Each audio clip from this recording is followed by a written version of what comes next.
قل ان صلاتی ونسکی ومحیای ومماتی للہ رب العالمین لا شریک لہ وبذلک امرت وانا اول المسلمین۔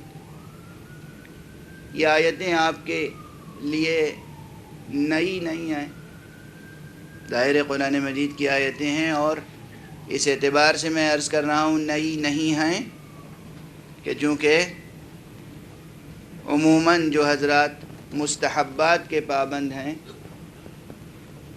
وہ اپنی نمازوں سے پہلے تکبیرات افتتاحیہ میں اس آیت کی تلاوت بھی کرتے ہیں۔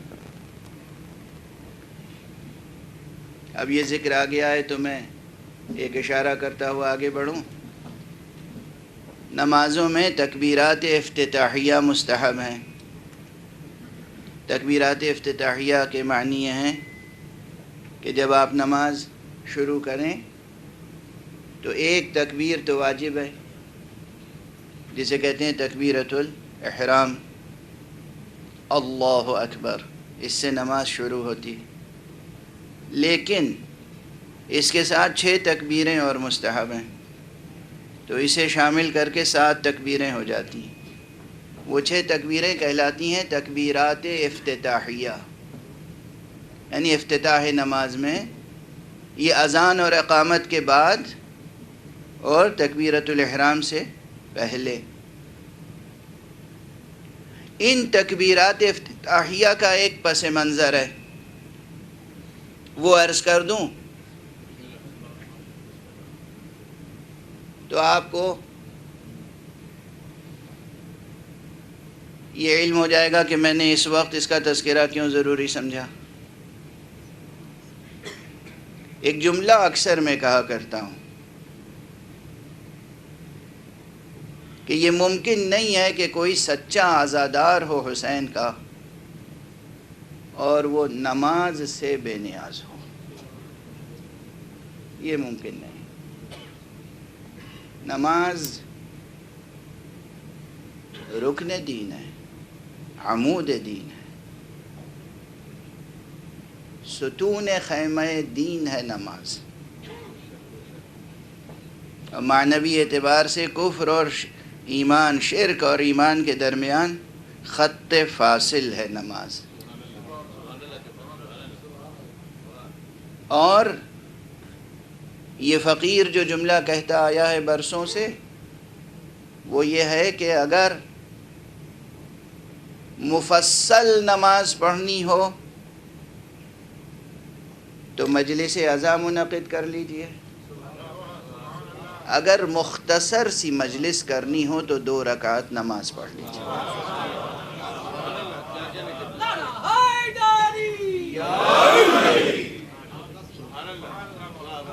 اس لیے کہ نماز و مجلس شبیر کا ہے ایک مزاج، ایک ہے مزاج نماز کا اور مجلس حضرت سید الشہداء علیہ السلام کا۔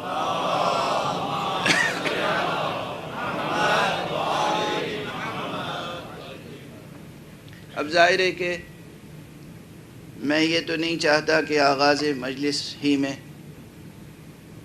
بیان مصائب ہو جائے، لیکن حسین علیہ السلام کا نام کہیں آئے اور آنکھیں نم ہو جائیں تو اس پر کوئی پابندی بھی نہیں لگا سکتا، ممکن نہیں ہے۔ تو اس اعتبار سے آپ کو اختیار ہے، آپ چاہیں روئیں اور چاہیں نہ روئیں، آپ کو اختیار ہے، اگرچہ آپ کی آنکھوں پر آپ کو اختیار شاید نہ ہو۔ میں اکثر کہتا رہا ہوں کہ یہ جو 2 آنکھیں ہمارے چہروں پر ہیں، ان کا کام ہے رونا، یہ روئیں گی، دنیا کی کوئی طاقت انہیں رونے سے روک نہیں سکتی، اور وہ بھی حسین پر۔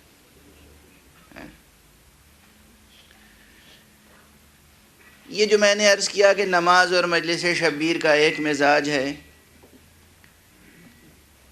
تو یہ کوئی خطیبانہ نکتہ آفرینی نہیں ہے، کوئی جز نماز کا ایسا نہیں ہے جو اپنے پس منظر کے اعتبار سے ذکر حسین سے بطور خاص جڑا ہوا نہ ہو۔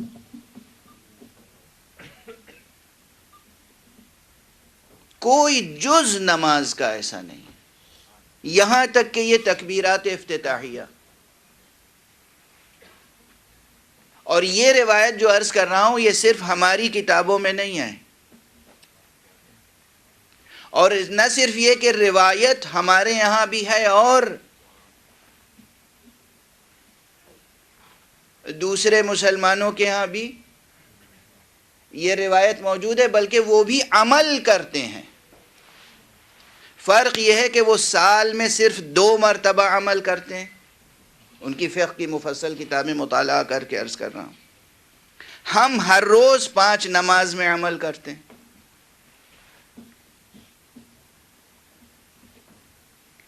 اور وہ روایت یہ ہے کہ پیغمبر اکرم صلی اللہ علیہ وآلہ وسلم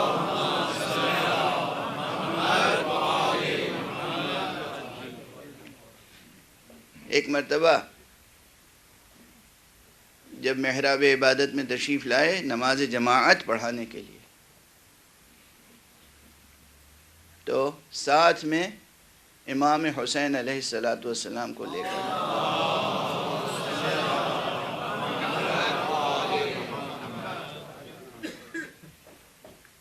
خود مصلی پر محراب میں کھڑے ہوئے، برابر میں کون ہے؟ حسین، اور آپ نے کہا اللہ اکبر۔ امام حسین خاموش رہے، انہوں نے تکبیر نہیں کہی۔ حضور نے یہ نہیں کیا کہ حسین نے اگر تکبیر نہیں کہی تو نماز شروع کر دیں۔ توجہ فرما رہے ہیں آپ؟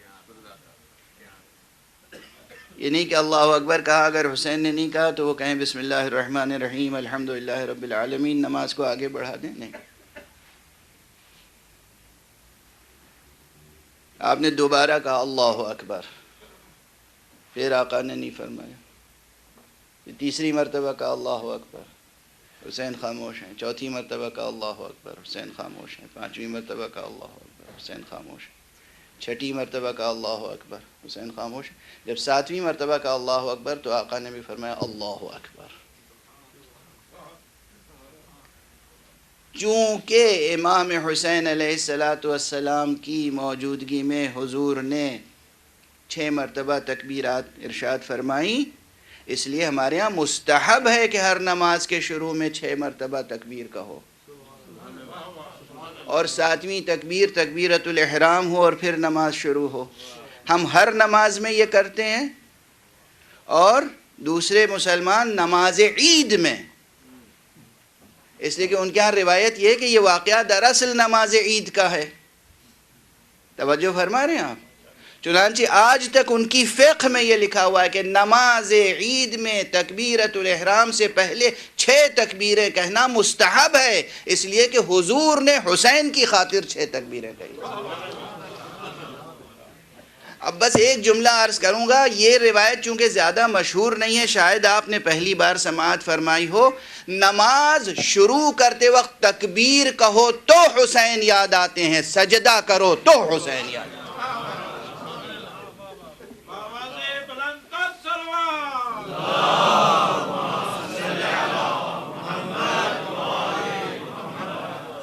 توجہ فرما رہے ہیں؟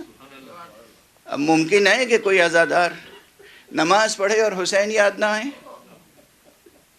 مصلی پہ کھڑے ہوں گے، تکبیر کے لیے ہاتھ اٹھائیں گے، حسین یاد آئیں گے، سجدے میں جائیں گے، حسین یاد آئیں گے۔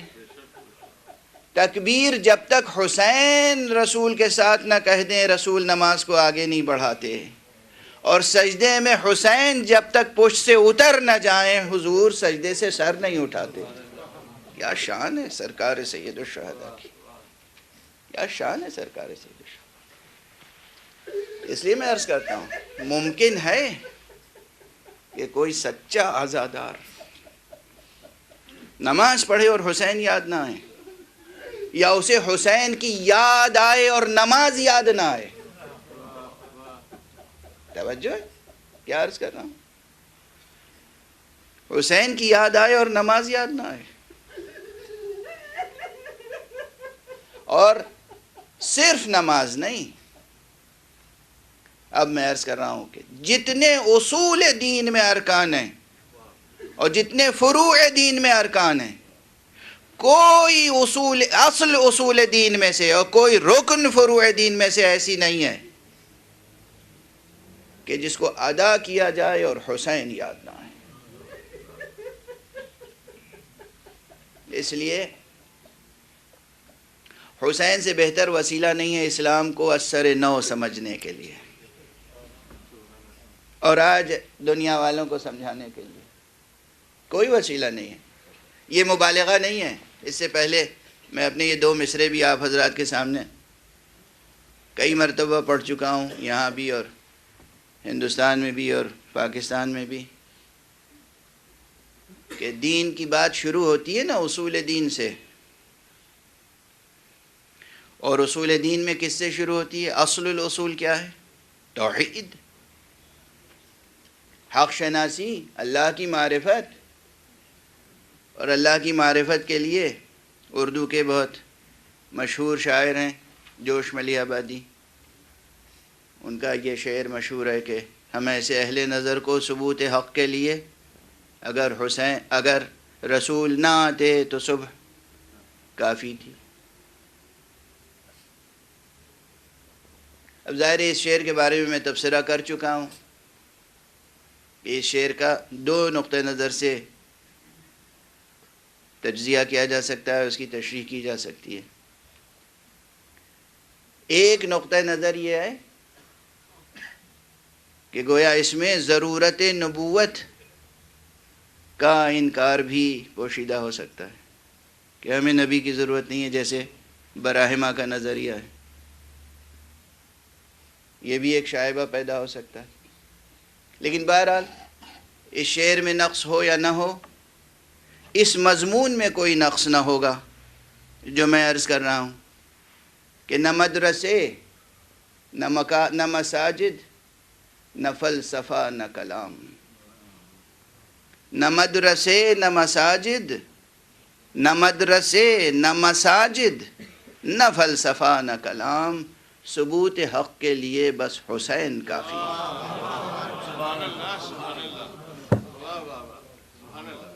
حق کو اگر سمجھنا ہے، خدا کی معرفت اگر حاصل کرنی ہے،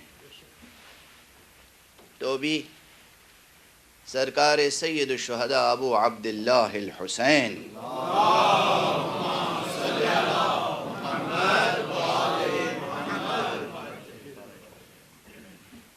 تنہا آپ کی ذات گرامی کافی ہے، آپ کا اسم گرامی کافی ہے، آپ کا نام نامی کافی ہے. حسین یہ ایک لفظ، حسین یہ ایک لفظ پوری انسائکلوپیڈیا ہے. حسین یہ ایک لفظ پورا پیغام ہے. حسین یہ ایک لفظ اسلام کا پورا تعارف ہے، ظاہر سے باطن تک. ویسے تو اور بھی اشعار اب ذہن میں آ رہے ہیں، جن میں ایک شعر یہ بھی مجھے پسند ہے، اور لکھنؤ کے جناب سید نواب افسر لکھنوی کا شعر ہے. اللہ سبحانہ و تعالیٰ کے ناموں میں سے ایک نام حق ہے، جو میں اکثر کہتا ہوں، حضرت حق سبحانہ و تعالیٰ. اور حق چاہے اس مفہوم میں ہو اور چاہے دوسرے جو اس کے مفاہیم ہیں اس مفہوم میں ہو. یہ شعر میں ممبر پہ پڑھتا رہا ہوں، ہو سکتا ہے آپ حضرات کو یاد ہو، لیکن چونکہ مجھے پسند ہے اس لیے دہرا رہا ہوں کہ ہر ایک ذہن میں ہے کچھ نہ کچھ تصور حق. اب اس میں مسلمان ہونا شرط نہیں ہے، ہر ایک ذہن میں ہے کچھ نہ کچھ تصور حق. ہم اس تصور حق کو حسین کہتے ہیں.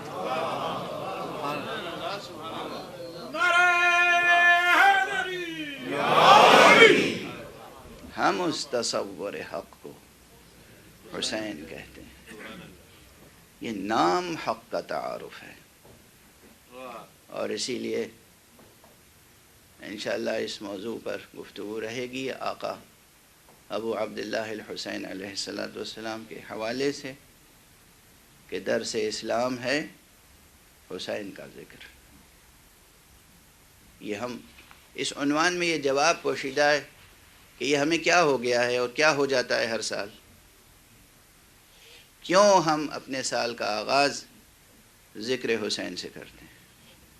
اس لیے کہ یہی درس اسلام ہے،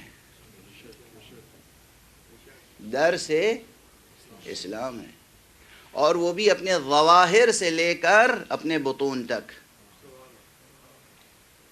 ظاہر اسلام کو سمجھنا ہو تو حسین سمجھائیں گے، بطون اسلام اس کی گہرائیوں میں اترنا ہو تو حسین سمجھائیں. حسین کا نام، حسین کا کام، حسین کی سیرت، حسین کی تحریک، حسین کی قربانی، اسے مسلسل بیان کرتے رہنے کی ضرورت ہے. اس میں تہ در تہ تفصیل کے ساتھ وہ اسلام موجود ہے جو منشائے الہی کے مطابق ہے. اب آج تمیدی مجلس ہے تو مجھے اپنے پرانے ہی جملے یاد آتے چلے جا رہے ہیں. کل سے بحث آگے بڑھے گی. یہ جو میں نے عرض کیا کہ وہ اسلام جو منشائے الہی کے مطابق ہے، یہ کیوں عرض کیا؟ اس لیے کہ اس سے پہلے میں یہ عرض کر چکا ہوں کہ اس وقت دنیا میں دو اسلام ہیں اور دو طرح کے مسلمان ہیں. ایک ہے الہی اسلام، ایک ہے سیاسی اسلام. مسلمان بھی دو طرح کے ہیں. کچھ ہیں وہ جو حقیقی مسلمان ہیں. حقیقی مسلمان کا ترجمہ کئی طرح سے کر سکتے ہیں آپ. حقیقی مسلمان، الہی مسلمان، قرآنی مسلمان، علوی مسلمان، حسینی مسلمان، یہ سب کے معنی ایک ہیں. دوسری طرف سیاسی مسلمان، اموی مسلمان، عباسی مسلمان،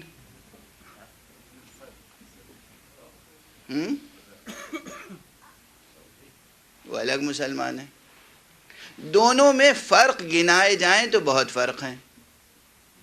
یعنی اکیڈمک نقطہ نظر سے، علمی نقطہ نظر سے، ادبی نقطہ نظر سے، وہ جو ریسرچ کا طریقہ ہے، ایک مقالہ لکھنے والا مقالہ لکھتا ہے کسی سیمینار میں پیش کرنے کے لیے، کہیں ڈسکس کرنے کے لیے، تو اس کا ایک سلیقہ ہوتا ہے.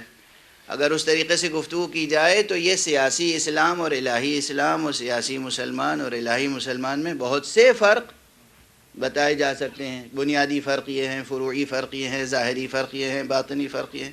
لیکن ان تمام امتیازات اور ان تمام خصوصیات اور ان تمام فرقوں کو جمع کر کے اگر میں عرض کروں تو ایک چیز ایسی ہے جس میں سب چیزیں سمٹ آتی ہیں. الہی مسلمان اور سیاسی مسلمان میں فرق یہ ہے جو پہلے عرض کر چکا ہوں، غالباً کسی شام غریباں کی مجلس میں بھی عرض کر چکا ہوں کراچی میں. سیاسی مسلمان وہ ہے، سیاسی مسلمان وہ ہے جو اپنے اقتدار دنیاوی کے لیے اسلام کو قربان کر دیتا ہے. اور اس وقت دنیا میں یہ ہو رہا ہے. یہ بات سمجھنے سے تعلق رکھتی ہے اور بار بار دہرانے سے تعلق رکھتی ہے. اور الہی مسلمان وہ ہے جو خود اپنی ذات کو اور اپنی ذات سے متعلق ہر شے کو قربان کر دیتا ہے اسلام کو بچانے کی خاطر. یہ فرق ہے، معمولی فرق ہے. ایک طرف اسلام قربان ہو رہا ہے اقتدار کی خاطر، اور ایک طرف اسلام کی خاطر جان قربان ہو رہی ہے.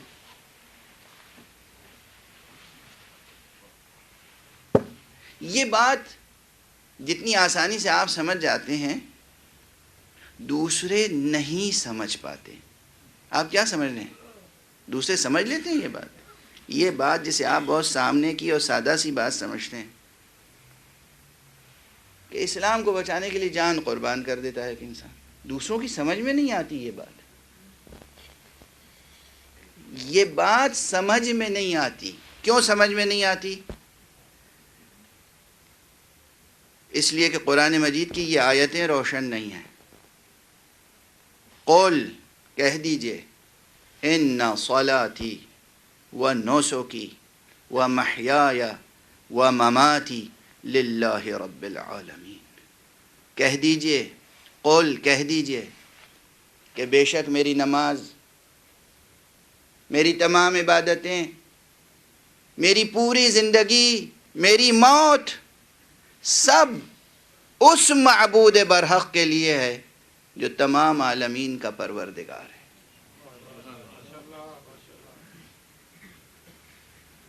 لا شریک لہ، کوئی اس کا شریک نہیں ہے۔ وَبِذَلِكَ أُمِرْتُ، اور مجھے اسی کا حکم دیا گیا ہے، اسی کا امر فرمایا گیا ہے۔ وَأَنَا أَوَّلُ الْمُسْلِمِينَ، اور میں تمام مسلمانوں میں،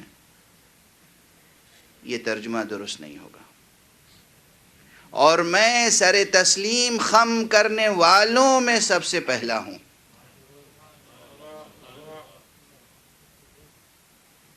میں سر تسلیم خم کرنے والوں میں سب سے پہلا ہوں۔ دیکھیے ترجمہ میں نے ظاہری عرض کر دیا جو اکثر نہیں کیا کرتا ہوں، اس لیے کہ اس آیت میں بہت مطالب میں تہ در تہ،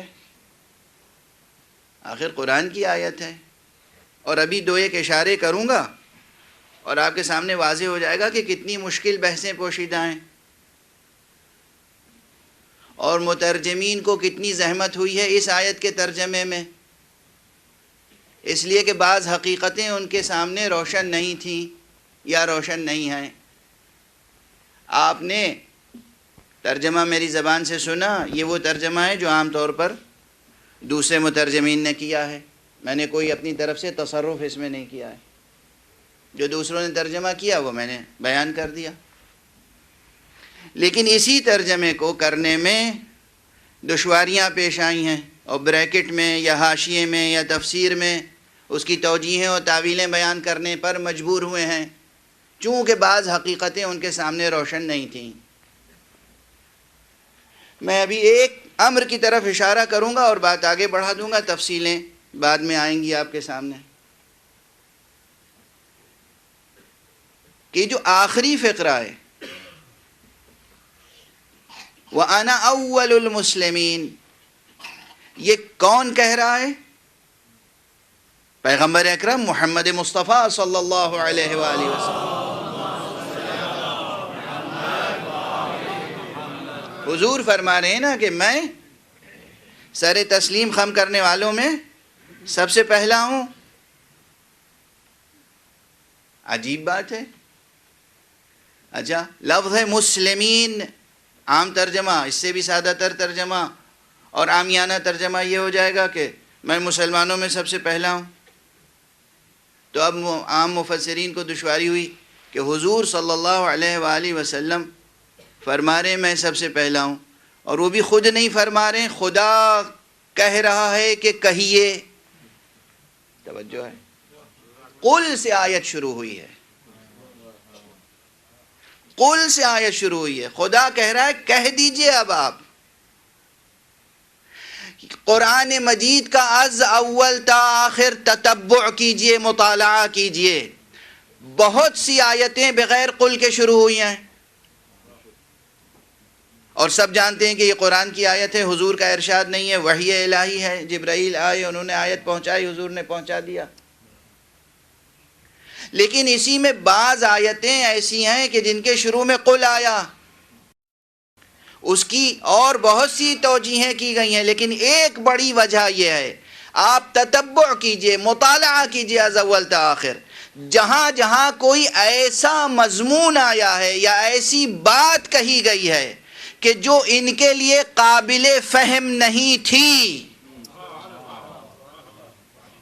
جو ان کے باور کرنے میں دشواری آ سکتی تھی وہاں پہلے کہہ دیا گیا کہ اب آپ سادہ طور پہ آیت نہ سنائیں، آپ قل کے ساتھ سنائیں، یعنی کہا جا رہا ہے کہ میں یہ کہوں صلوات پڑھ دیں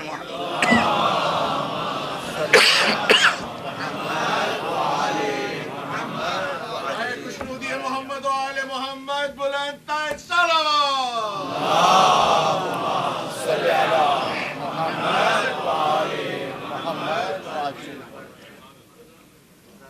مخاطب کون ہے؟ ہیں؟ دست ادب جوڑ کے عرض کروں گا، کسی کا دل نہ دکھے، وہ کفار مکہ و مشرکین مکہ تھے جو حضور کو صادق بھی کہتے تھے اور امین بھی، مگر ایسا معلوم ہوتا ہے کہ قرآن مجید کی آیتیں جن کے سامنے پیش کی جا رہی ہیں وہاں حضور کی ذات پر اعتقاد میں کوئی ایسی کمی ضرور ہے کہ اللہ فرما رہا ہے اب جو میں کہہ رہا ہوں یہ ایسے ہی نہیں سنا دیجئے گا، قل کے ساتھ سنائیے گا تاکہ انہیں یقین آئے کہ میری طرف سے کہہ رہے ہیں آپ.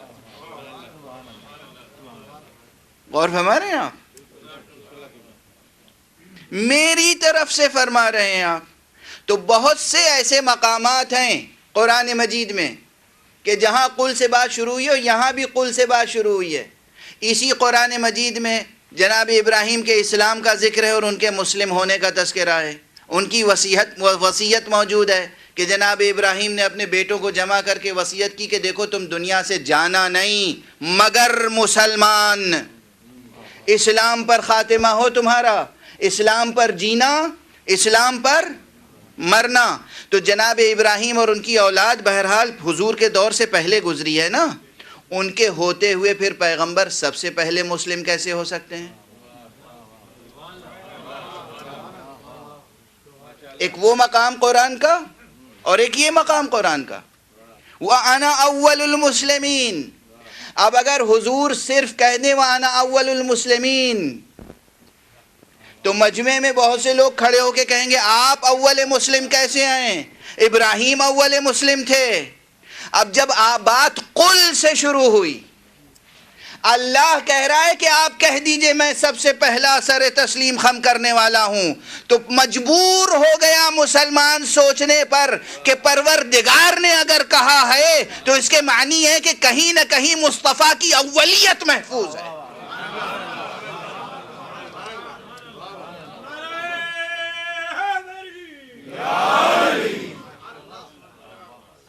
اولیت محفوظ ہے. غور فرما رہے ہیں آپ؟ اب وہ جو آیت ہے، وہ جو حدیث ہے مشہور کہ اول ما خلق اللہ نوری، سب سے پہلے اللہ نے جو چیز خلق کی وہ میرا نور ہے. اب بہت سے محدثین اور اہل حدیث یہ کہتے ہیں کہ اس حدیث کی سند تو نہیں معلوم، صوفیہ اسے زیادہ نقل کرتے ہیں یا شیعہ اسے زیادہ نقل کرتے ہیں، پتہ نہیں یہ حضور نے فرمایا یا نہیں فرمایا. اس حدیث کو تسلیم کیجئے تاکہ یہ آیت روشن ہو جائے. نہ ابراہیم اول مسلمین میں ہے، نہ آدم اول مسلمین میں ہے، وہ اول مسلمین میں ہے جب کچھ نہ تھا مگر اس کا نور موجود تھا. کچھ نہ تھا اور اس کا نور موجود تھا، اور وہ نور تھا کہ جب اس نے تکبیر کہی تو ملائکہ نے تکبیر کہنا سیکھی. جب اس نے حمد کی تو ملائکہ نے حمد کرنا سیکھا. جب اس نے تسبیح پڑھی تو ملائکہ نے تسبیح پڑھنا سیکھا. اور فرما رہے ہیں اگر یہ حدیثیں اور اس مضمون کی حدیثیں پیش نظر ہوں تو یہ مقام روشن ہوگا کہ حضور نے کیوں فرمایا ہے وَأَنَا أَوَّلُ الْمُسْلِمِينَ، اور میں سر تسلیم خم کرنے والوں میں سب سے پہلا ہوں. اب دیکھیے ابھی بحث ختم تھوڑی ہو گئی، آج وقت تمام ہوا چاہتا ہے، اس لیے آج یہ بحث آگے نہیں بڑھے گی. اول کے معنی کتنے ہیں؟ اولیت کی قسمیں کتنی ہیں؟ یہاں حدوث و قدم کی بات آئے گی، کتنے قسم کی قدامتیں ہیں، یہ علمی بحثیں ہیں۔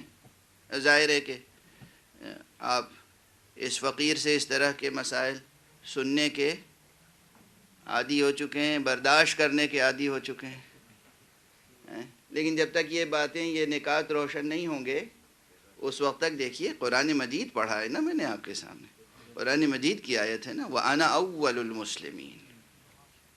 اب بس میں ایک بیان کو سمیٹوں، جس طرح یہ آیت مجیدہ کے آخر کا جو فقرہ ہے وَأَنَا أَوَّلُ الْمُسْلِمِينَ، یہ بحث طلب ہے، بہت بحث طلب ہے۔ کس طریقے سے حق سبحانہ و تعالیٰ نے کہا ہے کہ آپ فرما دیجئے کہ میں اول مسلم ہوں، پہلا ہوں میں۔ جناب آدم سے لے کر حضور کی ولادت کب ہوئی ہے؟ اور فرما رہے ہیں آپ، تو پھر پہلے کیسے ہو گئے؟ بہت بحث ہوگی اس پر انشاءاللہ۔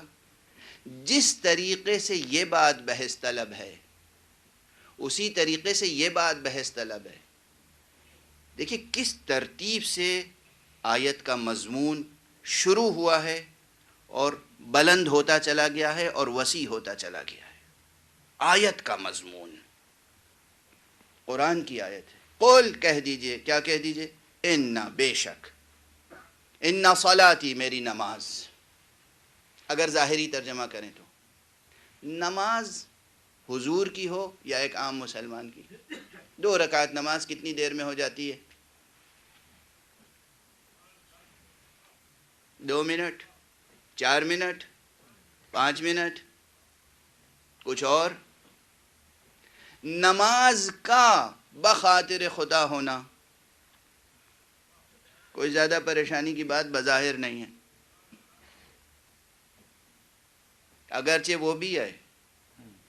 اس مجمع میں پورے مجمع کو چیلنج کر رہا ہوں، بلکہ کرۂ ارض کے تمام مسلمانوں کو چیلنج کر رہا ہوں، کوئی ہے جو یہ کہے کہ 2 رکعت نماز میں نے اپنی زندگی میں ایسی پڑھی ہے کہ تکبیرۃ الاحرام سے لے کر اور سلام تک ذہن ادھر ادھر کہیں بھٹکا نہ ہو؟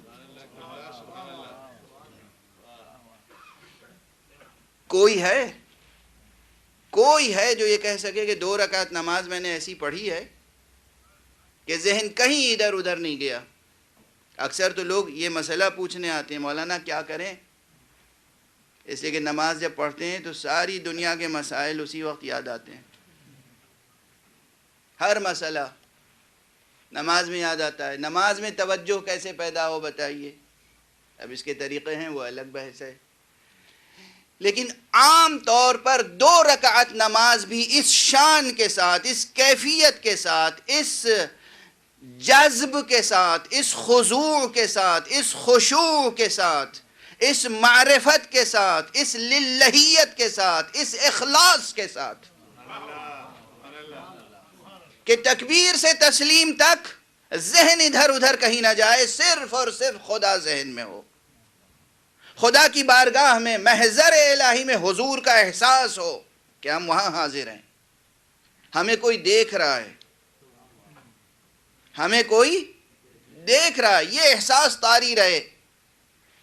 مشکل ہے، بلکہ محال ہے، دشوار ہے، تقریباً ناممکن ہے، عام انسان کے لیے تو تقریباً ناممکن ہے، لیکن پھر بھی سلمنا، تنزل کرتے ہیں، ہم مان لیتے ہیں کہ 2 رکعت نماز انسان اللہ کے لیے پڑھ لیتا ہے، باقی تمام عبادتیں ونسکی، اور میری تمام عبادتیں، یا دوسرا ترجمہ ہے کہ اور میری قربانی۔ ابھی عید قربان گزری ہے، ہمارے معاشرے میں ایک مسئلہ یہ بھی ہے کہ اگر میں زیادہ پیسے والا ہوں تو مہنگے سے مہنگا جانور قربانی کے لیے لاؤں گا، اور پھر اسے ہار پہنا کے اور طواف کرایا جائے گا، محلے میں اعلان ہوگا کہ میری طرف سے اونٹ نہر کیا گیا، میری طرف سے کتنے جانور ذبح کیے گئے۔ یہ اشتہار کس لیے ہو رہا ہے؟ خدا کے لیے قربانی ہو رہی ہے یا اسٹیٹس سمبل بتایا جا رہا ہے؟ یہاں کہہ رہے ہیں کہ ان صلاتی و نسکی، اور میری قربانی وہ بھی اللہ کے لیے۔ اب بات ایک دم سے آگے بڑھی، اور دیکھیں یہاں پر اور رعایتیں ہیں۔ ان صلاتی، بے شک میری نماز، سب سے بڑی عبادت ہونے کے باوجود سب سے مختصر بھی کوئی عبادت ہے تو نماز ہے، یہ یاد رکھیے گا۔ نماز سب سے بڑی عبادت ہے، یہ سب سے مختصر ہے، اور کتنی مختصر ہو سکتی ہے یہ انشاءاللہ کل یا پرسوں کی تقریر میں عرض کر دوں گا، اور مجھے یقین ہے کہ آپ سب کو حیرت ہوگی، چونکہ احکام تو بیان نہیں ہوتے نا، احکام بیان نہیں ہوتے تفصیل سے کہ نماز کی کتنی قسمیں ہیں، اور نماز مختصر ترین اور تمام نماز کیسے ممکن ہے، یہ آئے گی بحث۔ لیکن یہ یاد رکھیے گا جملہ کہ سب سے بڑی عبادت ہے نماز، اور ساتھ میں اس کی خصوصیت یہ ہے کہ سب سے مختصر عبادت بھی ہے۔ اور عبادات کے سلسلے میں سب سے وسیع اور بڑی بظاہر عبادت ہے حج، اور حج میں، حج کی طرف اگر اشارہ کیا جائے، قربانی کہاں واجب ہے؟ حج میں۔ تو گویا ابتدا میں تمام عبادات کا بالترتیب ذکر آ گیا، بے شک میری نماز ہو یا روزہ ہو یا زکوٰۃ ہو یا حج، سب خدا کے لیے۔ اب یہاں ہر مسلمان آگے بڑھ کے کہہ سکتا ہے کہ یا رسول اللہ، آپ جس طرح کہتے ہیں نماز پڑھتا ہوں میں قربتاً اللہ، میں بھی تو اسی طرح کہتا ہوں نماز پڑھتا ہوں میں قربتاً اللہ۔ اس کے بعد کا فقرہ وَمَحْيَايَ، اور میری پوری زندگی خدا کے لیے،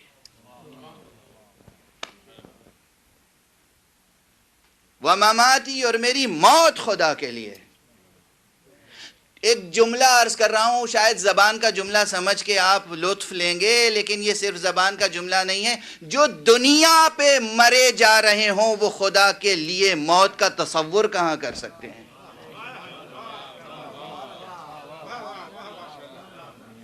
جو دنیا پہ مر رہے ہوں اور دنیا کے لیے مرے جا رہے ہوں، وہ خدا کی راہ میں مرنے کا تصور کیا کر سکتے ہیں؟ تو آیت مجیدہ میں ہے، آیت کریمہ میں، میری نماز ہو یا کوئی عبادت ہو، میری تمام عبادتیں، میری قربانی اور میری پوری زندگی اور میری موت، اللہ اکبر، سب خدا کے لیے، اور اس خدا کے لیے ہے جو عالمین کا پروردگار ہے۔ ایک ایک مقام بلاغت کے اعتبار سے اور معارف کے اعتبار سے تشریح طلب ہے، عجب مقام ہے واقعا۔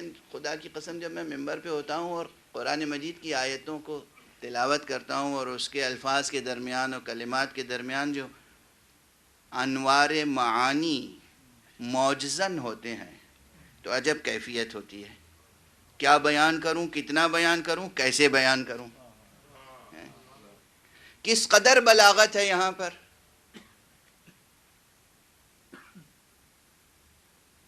اب ظاہر ہے میں وعدہ کر چکا کہ آج کا وقت تمام ہو رہا ہے، میں گفتگو سمیٹ رہا ہوں، لیکن توجہ رکھیے کہ بے شک میری نماز، میری تمام عبادتیں، میری قربانی اور میری پوری زندگی اور میری موت، سب اس معبود برحق کے لیے جو تمام عالمین کا پروردگار ہے اور کوئی اس کا شریک نہیں ہے،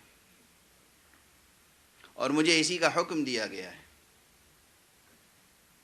یہ حضور نے فرمایا ہے، لیکن یہ پورا مضمون، خدا کی قسم یہ پورا مضمون، اس میں خاص چیز کیا ہے کہ زندگی ہو یا موت، عبادات ہوں یا معاملات، یہ سب کچھ للہ ہونا چاہیے۔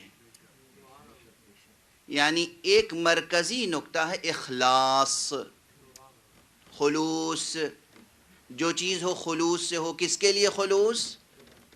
خدا کے لیے، صرف خدا کے لیے جینا اور صرف خدا کے لیے مرنا، اس کا تصور ہی دشوار ہے۔ یہ کانسیپٹ، یہ نوشن، یہ کنسیو کرنا، یہ دشوار ہے عام انسان کے لیے۔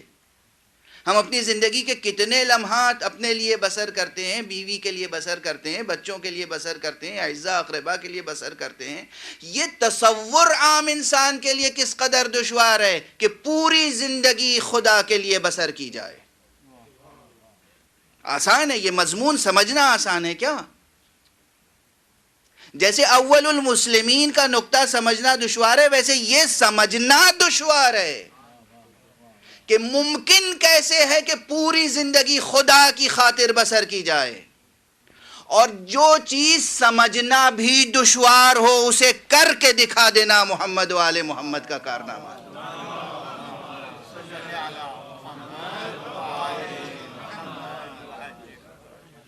جو دوسروں کے لیے، عام انسانوں کے لیے سمجھنا بھی دشوار ہے،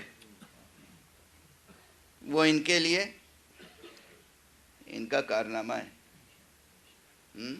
بس. اور نہ صرف یہ کہ یہ انداز صرف سرکار ختمی مرتبت محمد مصطفیٰ صلی اللہ علیہ وآلہ وسلم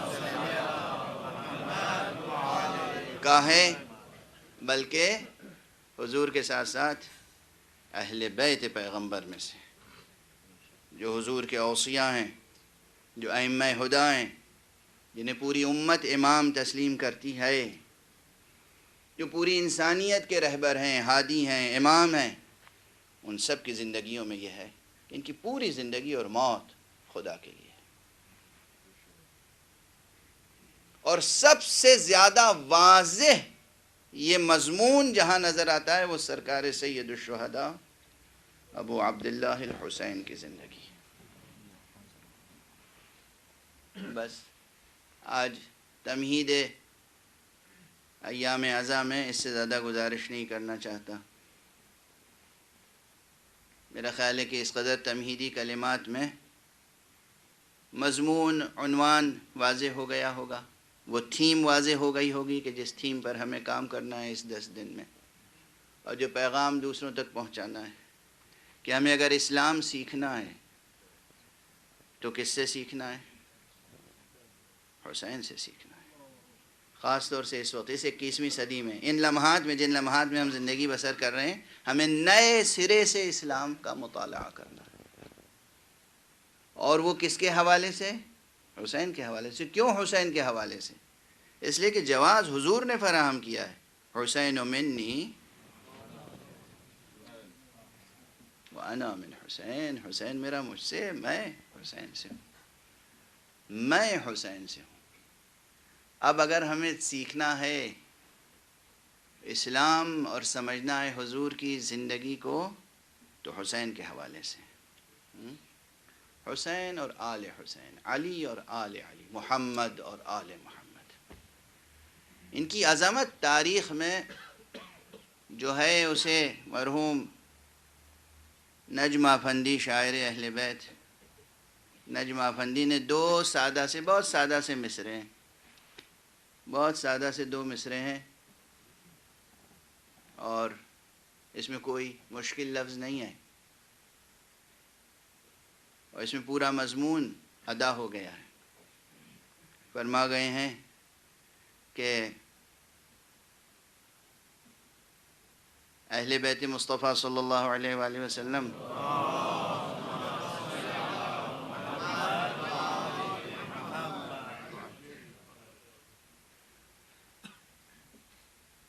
کے تعلق سے فرماتے ہیں کہ اہل بیت مصطفیٰ کی زندگی اسلام ہے. یہ بتا دینا زمانے کو ہمارا کام ہے. یہ بتا دینا بہت آسان سا ہے نا. کوئی ابھی لندن میں جو لوگ عذر رکھتے ہیں کہ اردو مشکل نہ بولی جائے، یہ بتا دینا زمانے کو ہمارا کام ہے. اہل بیت مصطفیٰ کی زندگی اسلام. یہی وہ سبق ہے جو آج عام مسلمانوں کو یاد نہیں ہے، اور یہ ہمارے ان ممبروں کا فریضہ ہے کہ ہم یہ بات عام کریں اور سب کو سمجھائیں کہ اہل بیت مصطفیٰ کی زندگی اسلام ہے. اسلام لفظوں میں نہیں ہے، اسلام کرداروں میں ہے۔ کسی خطبہ جمعہ میں نے عرض کیا تھا ایک نکتہ، اس کی تفصیل عرض کروں گا یہاں ممبر پہ اس سلسلہ مجالس میں، کہ 3 علوم ہیں: علم فقہ یا علم شریعت، علم اخلاق، علم عرفان۔ ان تینوں میں رشتہ ہے، اور ابتدا کہاں سے ہوتی ہے؟ فقہ سے۔ فقہ کا کام کیا ہے؟ فقہ کا کام صرف یہ ہے کہ وہ ایک خاکہ پیش کر دیتا ہے۔ علم فقہ ایک خاکہ پیش کرتا ہے اور بس۔ اس خاکے کو بھرنا، رنگ آمیزی، یہ کام علم اخلاق کرتا ہے۔ کوئی اسکیچ بنا دیا جائے صرف پینسل لے کر تو وہ اسکیچ ہے۔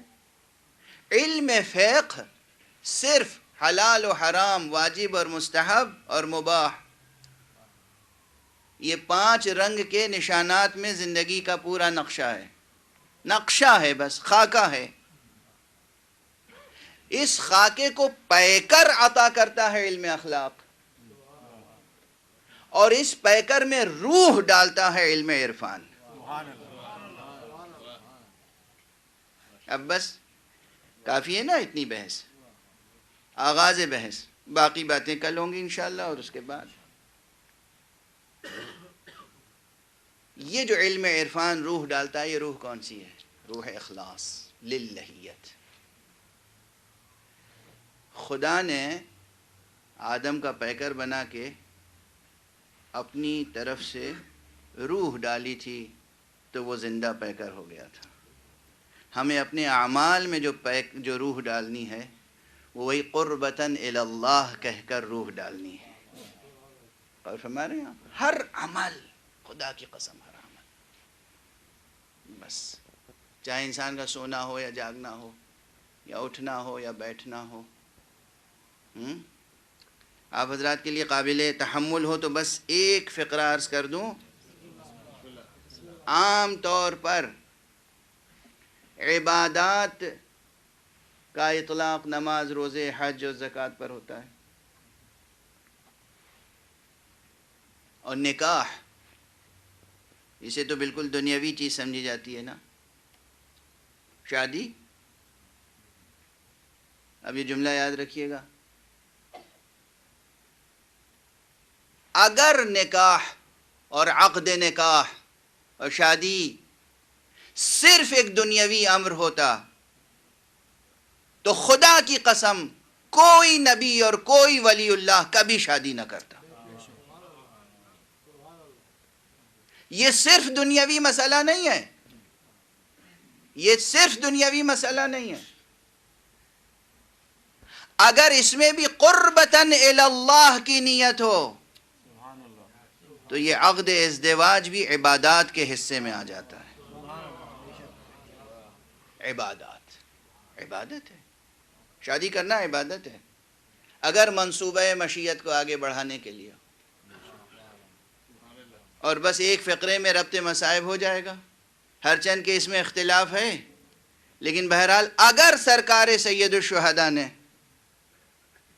کربلا میں اپنی کسی بیٹی کا عقد کیا ہے تو شاید یہی سمجھانے کے لیے۔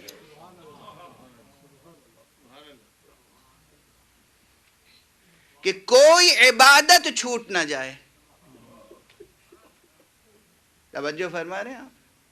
اگر کے ساتھ میں نے گزارش کی ہے، بس گفتگو تمام کر دیا آج میں۔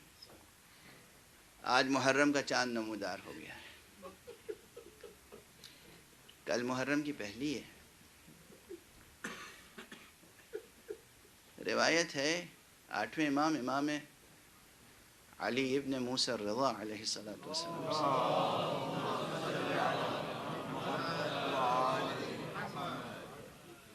امام کے پاس ایک صحابی آئے، ریان ابن شبیب، دیکھا امام مغموم ہے، امام کے چہرے پہ اداسی ہے، پلکیں نم ہیں، رخسار پر آنسوؤں کا نشان ہے۔ ریان نے آقا کو دیکھا اور کہا آقا کیا بات ہے، کوئی رنج پہنچا ہے؟ تو آقا نے فرمایا کہ ابن شبیب تم بے خبر ہو؟ تمہیں معلوم نہیں آج کون سی تاریخ ہے؟ کہا آقا آج محرم کی پہلی ہے۔ کہا خدا کی قسم میں نے اپنے بابا امام موسیٰ الکاظم کو محرم کی پہلی سے کبھی ایسا نہیں دیکھا کہ وہ روتے نہ ہوں، ہمیشہ روتے ہوئے دیکھا۔ یہ تو ہمارے سوگواری کے دن ہیں، اور پھر آپ نے خوب گریہ کیا، اور پھر چند وصیتیں اور چند نصیحتیں اور چند تاکیدیں ہیں امام کی ابن شبیب سے، جو سب کے سب عزاداری کے تعلق سے ہیں۔ امام نے فرمایا ہے ایک فقرہ، یا ابن شبیب ان كنت باكيا لشيء فابك للحسین ابن علی۔ اے ابن شبیب اگر کسی بھی شے کے لیے تم گریہ کرنا چاہو تو بس حسین کے لیے گریہ کرو۔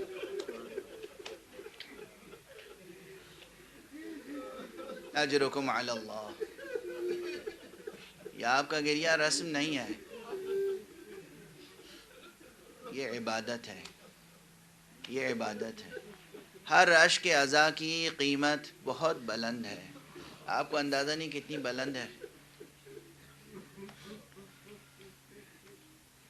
تصور کیجئے، کیونکہ مجلسیں محدود ہیں، واقعات کربلا اور تاریخ زندگانی حضرت سید الشہداء تفصیل کے ساتھ پوری جامعیت کے ساتھ بیان نہ ہو پائے گی، اس لیے مشہور اور نمایاں موقع ذکر کر دیے جاتے ہیں، اور میں بھی اسی طرح ذکر کروں گا۔ تصور کیجئے کہ مدینے سے حسین کیسے رخصت ہوئے ہوں گے۔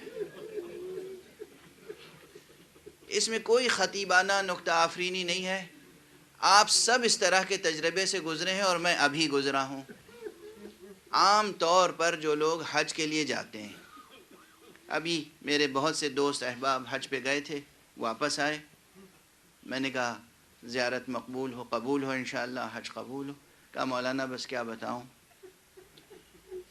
حج جب تک نہیں ہوا تھا ہر مرحلہ مشکل معلوم ہو رہا تھا، لیکن جب حج ختم ہو گیا تو پھر واپسی کا سفر دشوار ہو گیا تھا۔ خانہ کعبہ سے جدا ہونا آسان نہیں تھا، خانہ کعبہ سے جدا ہونا آسان نہیں تھا۔ ایک عام، ایک خاکی، ایک خاطی، ایک عام مسلمان، ایک عام مومن حج کے لیے جاتا ہے، اسے کعبے سے اتنا عشق ہو جاتا ہے کہ کعبے سے جدا ہونا مشکل ہوتا ہے۔ مدینے جاتا ہے رسول اللہ کی زیارت کے لیے تو قبر پیغمبر سے جدا ہونا مشکل ہو جاتا ہے۔ ابھی چند روز قبل، پرسوں میں واپس آیا ہوں، حرم امام رضا میں تھا، جب میں آخری زیارت کے لیے گیا، زیارت وداع کے لیے اس سفر میں، تو سجدے شکر میں ایک کیفیت طاری ہوئی۔ میں نے کہا آقا آپ کی زری سے جدا ہونے کا دل نہیں چاہتا، یہ بتائیے آقا حسین رسول کی زری سے کیسے جدا ہوئے ہوں گے؟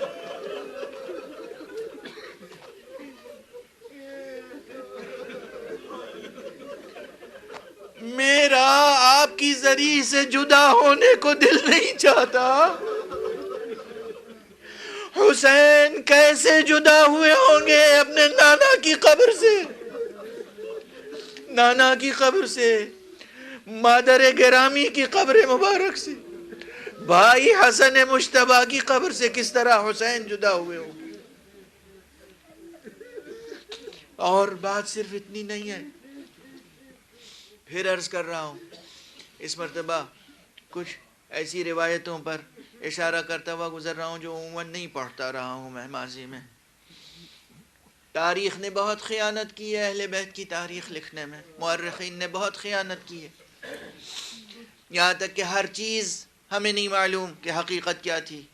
سرکار سید الشہداء کی کتنی بیٹیاں تھیں،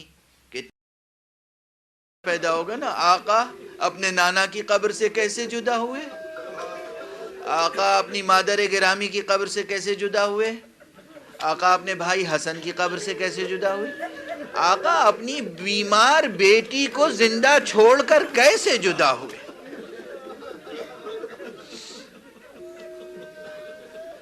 بس اب یہ واقعات جو بعض اہل معرفت نے لکھے ہیں اور بعض شعراء نے نظم کیے ہیں اور آپ برابر سنتے رہے ہیں، ان میں بڑی واقعیت ہے کہ جب آقا نے مدینے سے کوچ کیا ہے اور بیٹی کو چھوڑا ہے، بیٹی کے پاس کچھ امانتیں رکھیں، کچھ اسرار سپرد کیے، کچھ اسرار جناب ام سلمہ کے پاس سپرد کیے، تو جب سب سوار ہو گئے تو ایک مرتبہ پلٹ پلٹ کے گھر کی طرف دیکھتے جاتے تھے، آگے بڑھتے جاتے تھے۔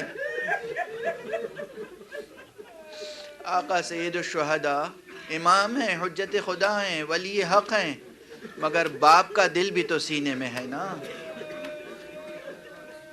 بیمار بیٹی کو چھوڑ کے جا رہے ہیں۔ پلٹ کے آقا حسین نے دیکھا تو دیکھا کہ لڑکھڑاتی ہوئی بیٹی ڈیہڑی سے باہر آ گئی ہے۔ بس یہ حسین برداشت نہیں کر سکے، حالانکہ پورا محلہ بنی ہاشم کا محلہ تھا، مسجد نبوی کے جوار میں تھے، رخصت کرنے والوں میں بنی ہاشم موجود تھے۔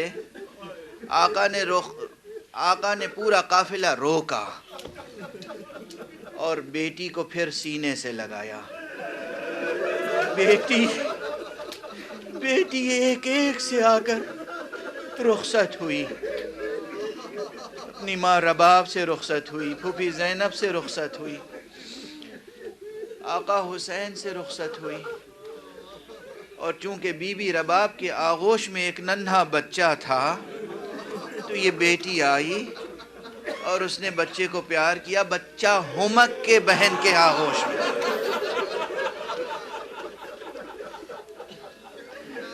بچہ ہمک کے بہن کے آغوش میں آ گیا، بہن نے سینے سے لگا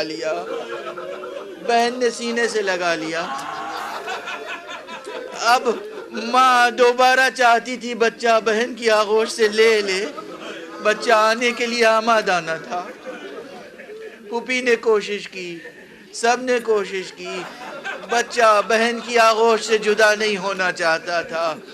ایک مرتبہ آقا ابو عبداللہ الحسین آگے بڑھے، حجت حق آگے بڑھے، اپنے ننھے سے بچے کے کان میں کچھ کہا، بچہ تڑپ کے بہن کی آغوش سے جدا ہوا، باپ کی آغوش میں آ گیا۔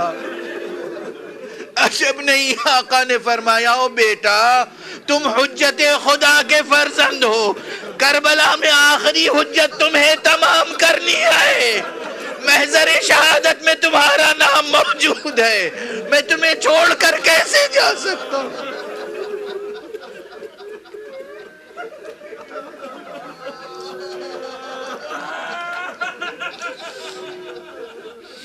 انا للہ و انا الیہ راجعون، انا للہ و انا الیہ راجعون، انا للہ و انا الیہ راجعون، رضا بقضائہ و تسلیما لامرہ۔